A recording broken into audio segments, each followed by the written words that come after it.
This is the room where I first learned to sew, and this is actually the machine that I first learned to sew on. Someday it'll be famous. Hello and welcome to week 4 of my fashion challenge.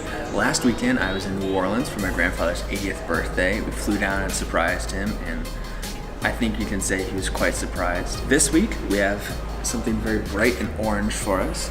This is a J. Crew sweater I got in Salvation Army for like $5 a couple years ago, and it was washed by its previous owners a few times. It's washed by me at least once, and so even though it's an extra large, it is still too small for me now.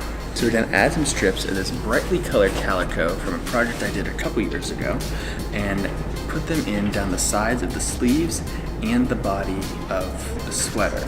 I prepared this yesterday by cutting it actually in half. I didn't go all the way through the collar, so the sweater is fully cut in half. Then we... Are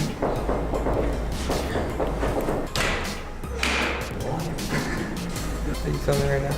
Yeah. Thank you, Joshua, for letting me in the building.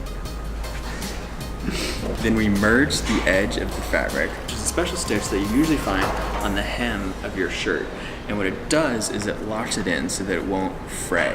So even though it's a knit garment, it won't unravel now that I've cut it. The next step is to cut out strips of fabric that match the length of these cuts that we've made, and then we'll attach them together. So now we have all 4 strips of the calico cut out, and we're going to do a basic hem on this. I don't have the merging machine with me right now, so we're just gonna fold it over about 1/4 of an inch and stitch it down so that it won't fray and come undone. I actually went ahead and finished the whole thing. I had a few friends call this afternoon, so it took a little longer than I expected, but that is quite all right. Very important to see them. So I'll show you some of the details that I put in this. Oftentimes you wanna hide a seam, so you'll put the facing sides together so when you open it up, the seam is all tucked behind.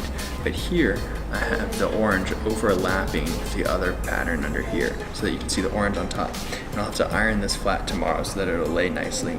But it has this effect of a slit with this like almost flesh underneath. So I kept the rib tight, so this will be actually pretty tight around my wrist now that it's stitched up. But that way you don't have this fabric here on your skin. That's not very comfortable. So I still need to press it and get rid of some of the threads, but in the end it turned out almost exactly how I wanted to, which is pretty awesome. Like with all the other projects, you can see the final photos of this at the Instagram that I made for this at Jim and Say. That's all for this week. I'll see y'all next week for week 5 of my fashion challenge.